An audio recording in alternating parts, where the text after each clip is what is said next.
Hello, hello. How are we, boys and girls? We're back again for another big Q&A. And this one's going to go off. It's going to be big. It's going to be big. So big that I bought my nootropics out for it.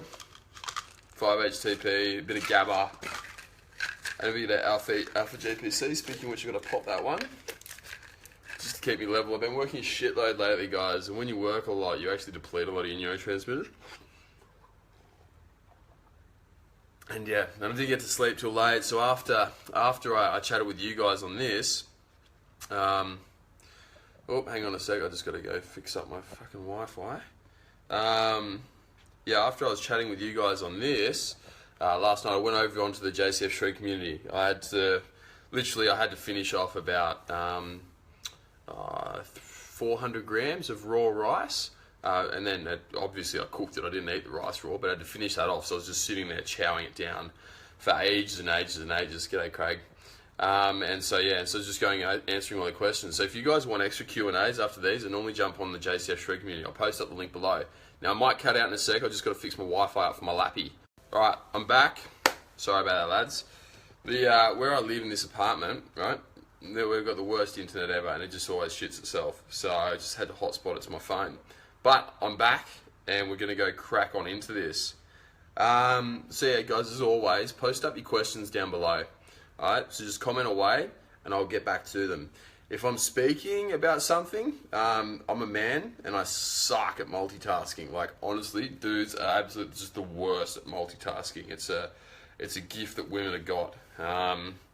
So yeah, I don't know if it makes up for having to wear high heels and push out babies, but it's one thing that they certainly have over us.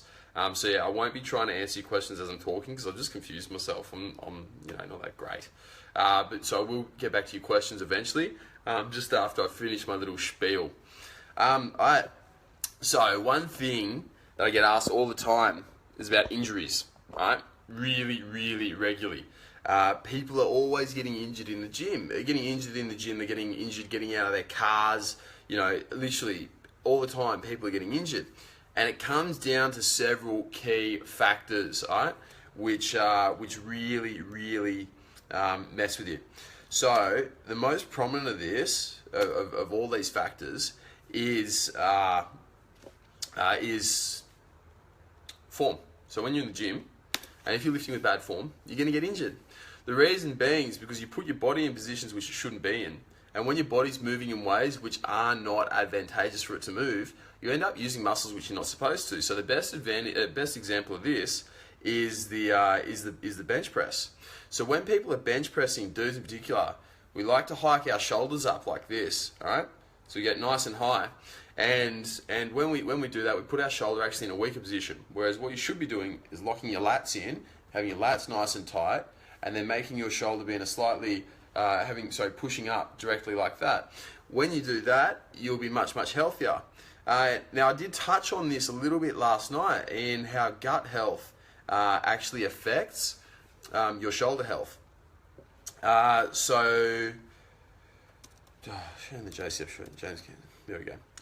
So actually we touched on how when your gut health goes out, it misaligns your hips, and it actually pulls on a muscle in your lower right back, and then it has like a zigzag effect, and you end up bench pressing like that with your left shoulder, and your right one's down like this. So you're all wonky, right? That's a really, really super common pattern. So it comes down to form. A lot of people just get injured because your form is crap. All right, makes sense. That's a very logical one. We don't need to really need to dwell on that. The next one, the reason why you get injured is because of poor biomechanics. Okay, so this kind of fits in with form, but it's a little bit further on from that. So when you're moving, all right, some people try their best to have good form, but they just can't. And the reason is because some muscles are turned on while some muscles are turned off. Okay, so once again, we'll use the example of the bench. For example, when people can't retract their scapula properly and they can't bring their shoulder back like this, they start compensating with a muscle called the infraspinatus and the supraspinatus, okay? And what happens when we compensate with these muscles is it takes it off where it should be in the lower trap, and it puts the strain on there, causing them to externally rotate. Now, when we go heavy and we start lifting really big, these muscles often tear because they're not meant to be overused like that. On top of that, they get really, really sore. So anyone who's ever had that part of the shoulder, I can't even reach it, that part of the shoulder just in there released before, you'll know that it's tight. And if that part of the shoulder is tight, then you're doing it wrong, okay? So that's a very, very common one for upper body. For your lower body, the reason why people get slip discs is because their pelvis is rotated, right? So if your pelvis is out of alignment, you are at a very, very high risk of doing a slip disc. If you squat and you shift your hips across to the left, which most people do, probably like 85%, I'd say, have a slight shift to the left, you are at higher risk of doing an injury and slipping your disc. The only way that you can ever slip a disc is if you have rotation in your pelvis. So if you're completely straight and your biomechanics are on point, you literally can't get injured. You literally, I don't know how you'd get injured because I haven't ever seen anyone like that. The only people who do get injured are the ones with the pelvis out of alignment. My girlfriend Sarah, she's got a couple of slip discs, and that's pretty much exactly her. She has a rotated pelvis, and there's like a torsion up her spine. It's all spirally type thing, and that's allowed the disc to slip out, unfortunately for her. And so in order to relieve the symptoms, all we need to do is just straighten up her pelvis, and then she feels a whole heap better. So yeah, so it really comes back to biomechanics. And on top of that too, when people have poor biomechanics, they start getting little niggles. So for example, I get hectic bursitis in my left knee, or I used to anyway. And bursitis is inflammation of the bursa, which is like a little shock absorber pad type thing. And with that, it was pretty much due to me running really, really poorly. So I didn't ever used to use my glutes properly. I used to have my pelvis out of alignment too. My core was never switched on. I used to use my legs in a really odd way. I used to run really, really funny. And so what happens is that I, got sent off to a doctor, and the doctor, in all his wisdom, said to me, he's like, "Oh, James, you're going to go need a corticosteroid. You're going to need a bit of cortisone, all right?" And so he put the cortisone in the bursa.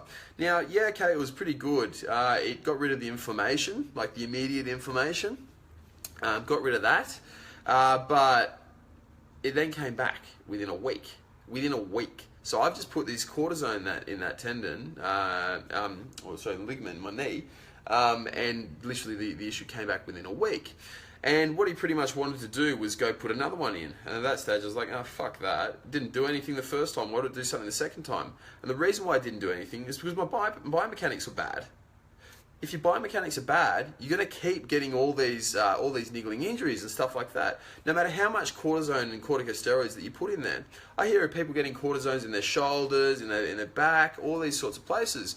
And it's like, okay, yeah, it's good for temporary relief, but after that, it fucks you. It fucks you worse. Blokes in the army are particularly bad for this because they just get loaded up with everything. So if you're in the army and you've had a whole heap of cortisone, you've got to be really, really careful with this stuff because the army do not look after you whatsoever.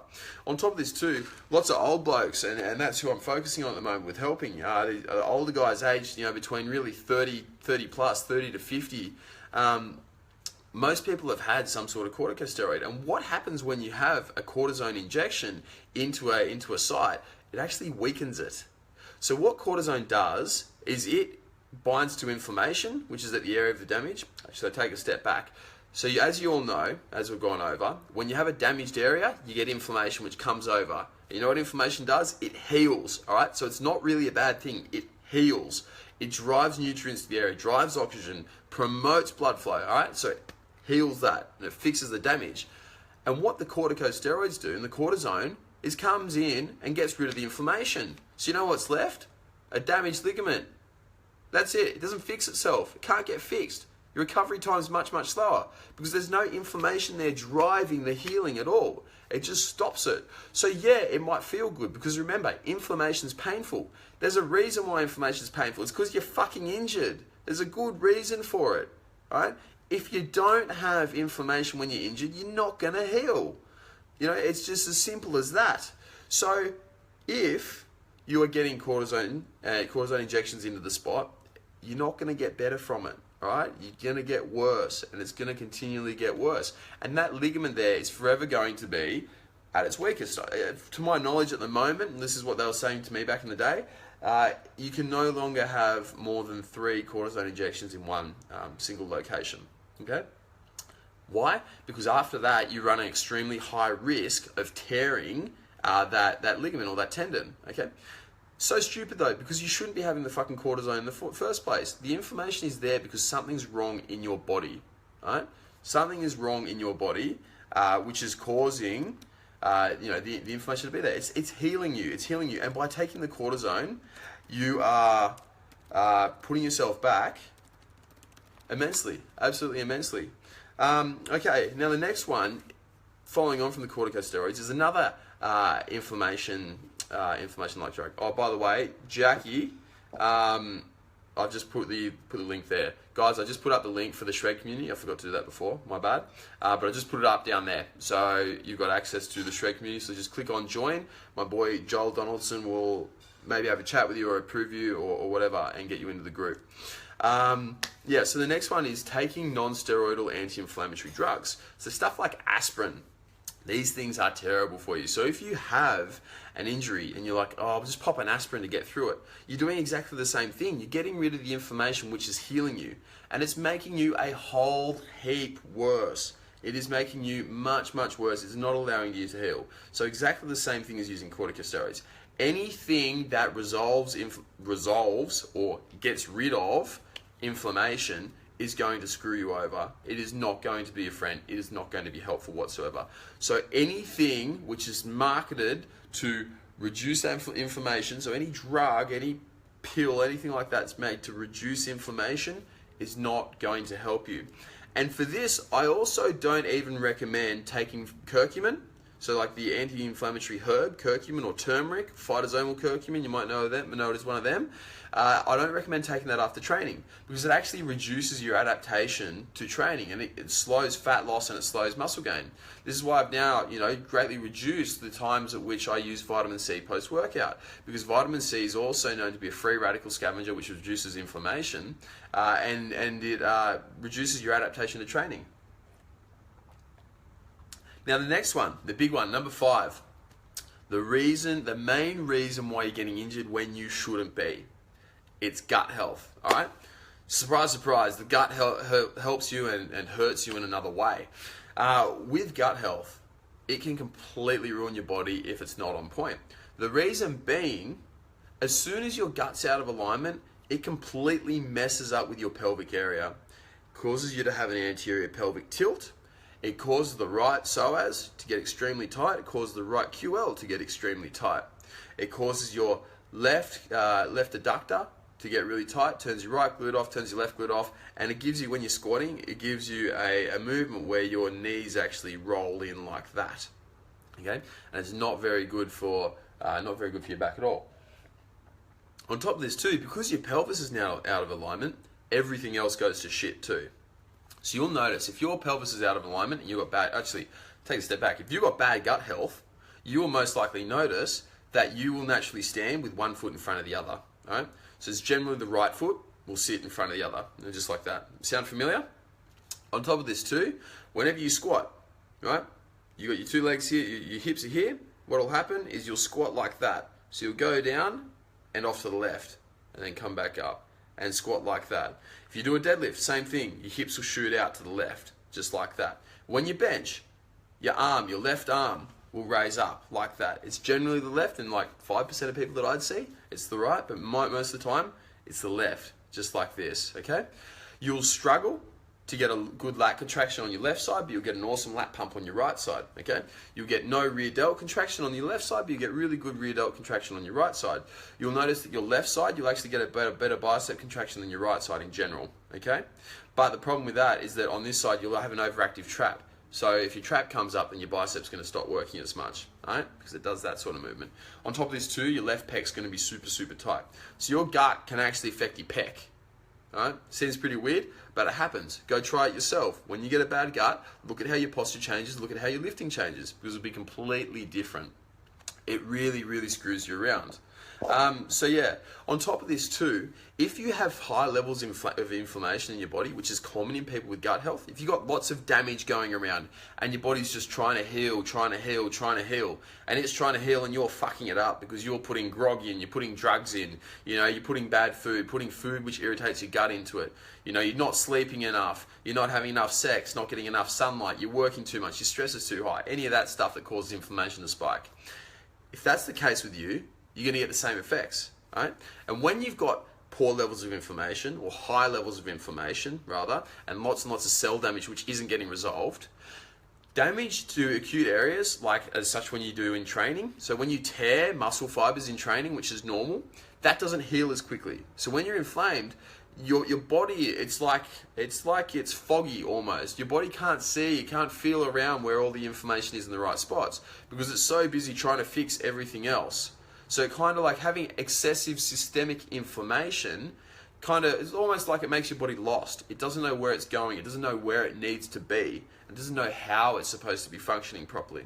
Okay, so in that case, you are highly likely to tear muscles, to do ligaments, do tendons, and those sorts of things. So that's why you're getting injured. Yes, sometimes it is because of poor form, poor biomechanics. The use of non-steroidal anti-inflammatories or corticosteroids, stuff like that, anything which kills inflammation, that's going to be a reason. But the main reason is your gut health and your level of systemic inflammation. All right? So now with that done, if you want any more questions on that, let me know. Guys, as well, if you're male and over the age of 30, I'm actually running a course because this is going to resonate with a lot of you out there. So if you do want information about this course, and you want to kind of have a chat about how you can fix up these issues with your gut, your hormones, your vitality, that sort of thing, just shoot us a message below, and we can book in a call and sort of talk about how we're going to fix you.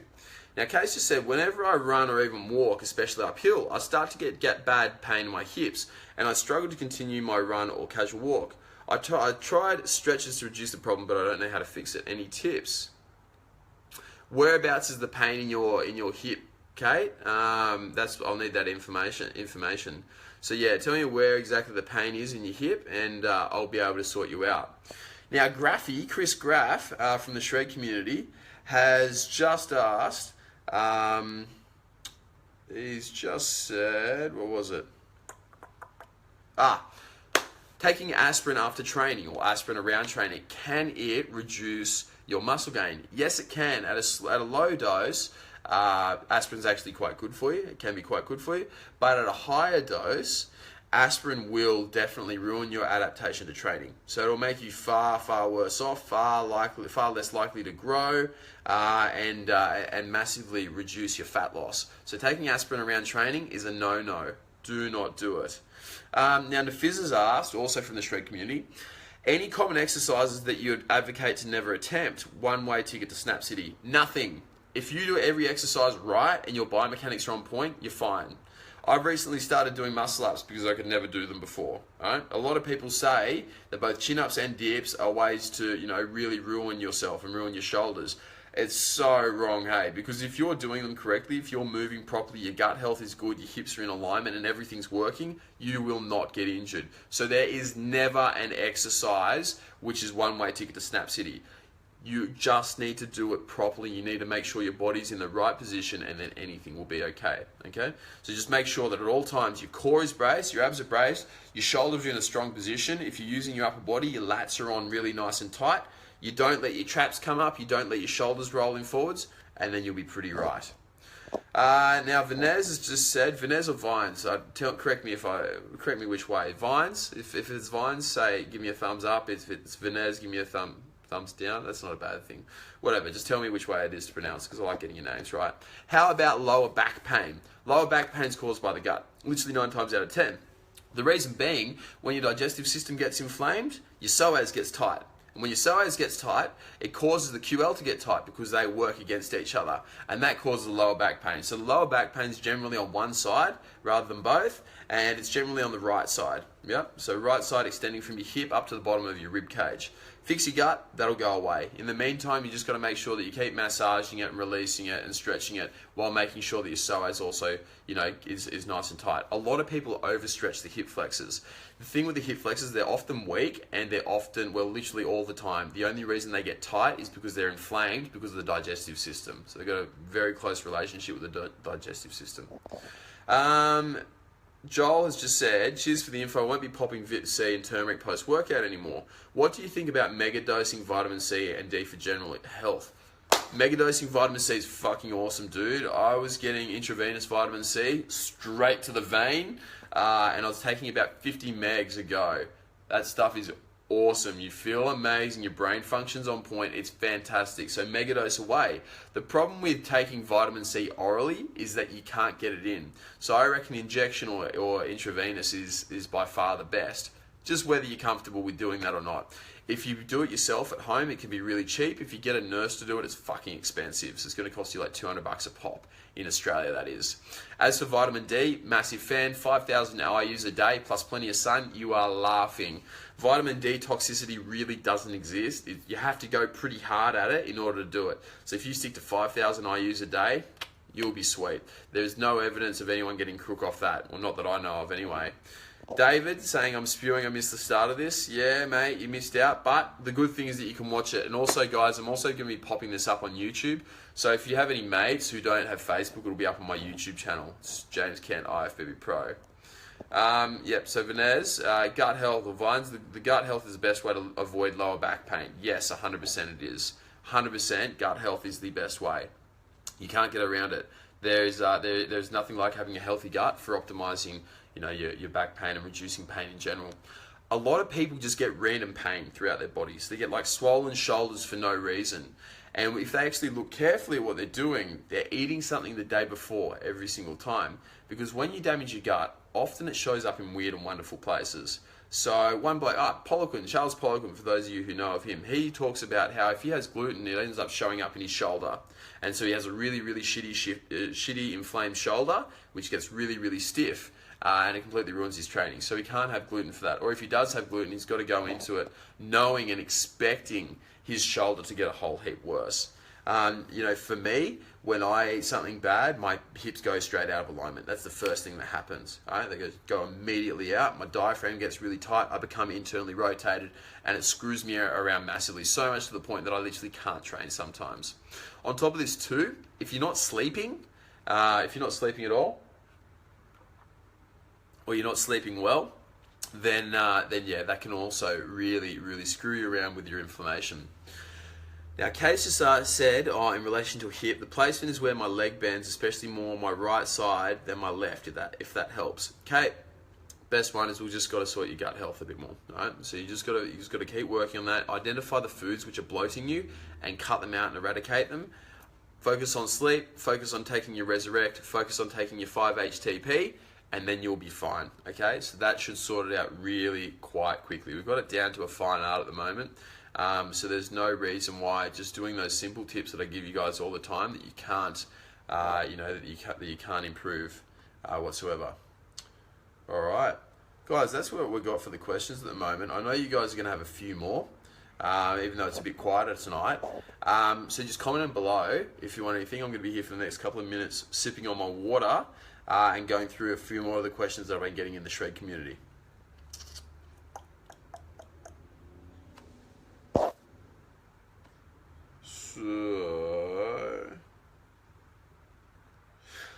So last night in the Shred community, I got asked, I was sitting down, I was eating a bowl of rice. So I had a fat bowl of rice, and I thought, fuck it, you know what, I'll go live for these guys and just chat with them as I'm eating rice. So I had a huge, massive bowl of rice, and the guys were all asking me, like, why are you eating so much? And it's because I want to grow. If you guys want to grow, you got to fucking eat. You need to eat to grow. Skinny guys are always saying, I'm an ectomorph, I'm not going to grow. And you ask them, and like, well, okay, so what's your diet like? And they're eating like a fucking sparrow, you know what I mean? They're not eating anything at all. It's like, no wonder you're so small. If you are not eating enough, you're not going to grow ever. You just can't grow without eating enough food. So what you need to do is you just need to put bulk food into you at all times if you want to grow. And that's what I'm doing. So last night I chowed through about 400 grams raw, so whatever that equates to being cooked. So I cooked my rice. I didn't eat it raw. I just measured the amount raw. And I had roughly 300 grams of carbs. Okay, and I just sat there and ate through it. It took me a good 45, 50 minutes. But that's what you got to do if you want to get big. If you want to grow, you just need to eat more. Now, some people like having more calorie-dense foods, and that's fine as long as it doesn't upset your gut. I wouldn't recommend going whole if it fits your macros and just fucking smashing pizzas and shit like that, which leaves you bloated. But if you can get away with eating pizza, like gluten-free pizza, and it doesn't bloat you at all, then you'll be fine. Now, I've got another one. How about supplements like fish oil? Fish oil is great. I give my guys the option of krill or fish oil because krill oil is quite expensive, but it is better and you need less of it. But fish oil is really, really easily accessible. You can get it anywhere. So they're both great. They're good for reducing inflammation, but they're not going to do it to the extent which looking after your gut will. Now, Tim's just asked how to recover ASAP and get into lifting with a bad cold and flu. Number one is just don't get sick in the first place. If you're getting sick, dude, your diet's wrong and your digestive health isn't optimal. So you need to fix that. Guys, anyone who gets sick, you're not doing it right, okay? If you're getting crook, your gut's not healthy, your hormones aren't on point, and you are not on point. Remember, 70% or more of your immune system is located in your digestive system.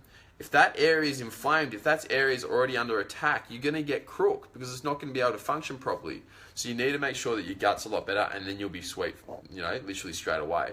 On top of that too, just keep your antioxidants up, get more sleep, and then you'll be fine, okay?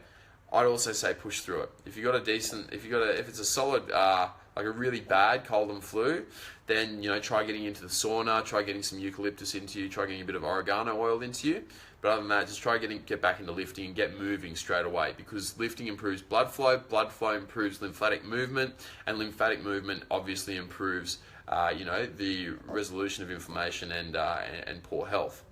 Mick has just asked, what's the best way to activate your glutes? Release your gut. So if your gut's loose, then your glutes will naturally turn on, okay?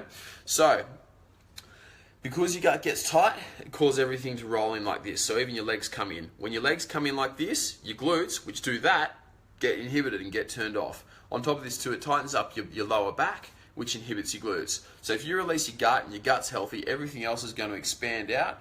It'd be nice in a really, really good posture, and then your glutes are going to start working. From there, you can then work with activating your glutes by doing, like clams or any sort of hip adduction like that. The main glute which gets turned off for people is the glute med. So I'd focus on that one, dude. Joel, hey mate, what do you think of fermented foods for gut health? How important is probiotics? Thanks tons. Dude, fermented foods, yeah, look, they're good, they're beneficial, I recommend them, but you're not going to die without them. I mean, how many years, I don't know about you, but I've had a really good gut for years and I never touched prebiotics like fermented foods before then. So look, they're good and all, but if you don't have them, it's no biggie, really. Some people say that they get really beneficial effects from them, but I don't know how much is placebo. As for probiotics, then yeah, mate, in some people they're good. In some people they're good. I recommend all my guys take them unless they've got a specific condition where you shouldn't. So in general, my advice is definitely take a probiotic.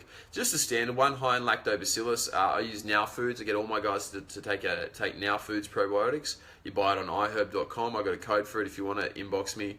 And yeah, so probiotics, yeah, look, they're good. If you have an existing gut issue though, they can be a bit dodgy and you've got to be very careful with how you use them because they can actually fuck you up massively. Now, what would you recommend for a good multivitamin? Just any multivitamin's a multivitamin. It doesn't really matter too much.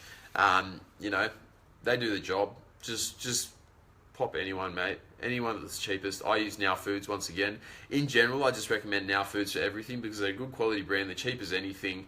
And I've been using them for years and I've always had good results with them. Now, Rahan's just asked, hey mate, how about BCAA works? So I assume you're asking how do BCAAs work? BCAA, that's a really good question, dude, actually. I'm a big fan of this one. So guys, as you all know, I'm a massive fan of BCAAs and EAAs. The science at the moment says that they don't work. And I say, fuck you, science, because you're wrong, because I know that they work. One massive thing that BCAAs do is they inhibit serotonin transport into the brain. They also increase dopamine transport into the brain. What this does is this allows you to perform longer in your workouts without getting tired. When you get tired during your workouts is when serotonin levels increase and dopamine decreases. BCAAs do the opposite, and they allow you to perform longer, perform harder, perform longer, perform better. Perform longer, perform harder, perform better. Got that one. So yeah, dude, they're fantastic for that. On top of this too, I noticed a dramatic reduction in soreness when I use BCAAs compared to when I don't.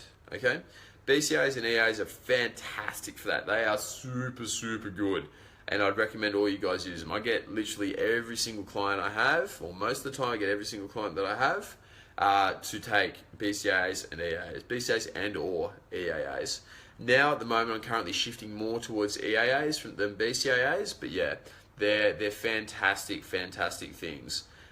They reduce your soreness, increase your performance, and in my opinion, from what I've seen, improve muscle gain and fat loss at the same time, which could be through via their impact on performance.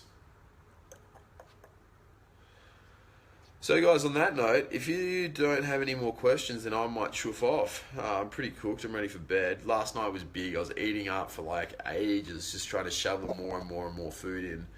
So I didn't get to bed till like 11, which is like rough for me. I'm in bed at like 9 normally.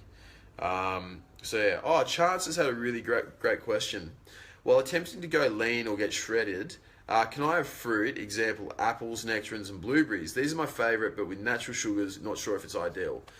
In the end of the day, fruit is not going to dramatically lessen your fat loss any less than what carbs will. However, they can impact your gut health. So if your gut reacts to fruit, which a lot of people's guts do, then it's not great. At the same time, there's a theory going around at the moment that you can only eat fruit at certain times of the season because otherwise it really screws with you. Your internal chemistry doesn't do too well with it.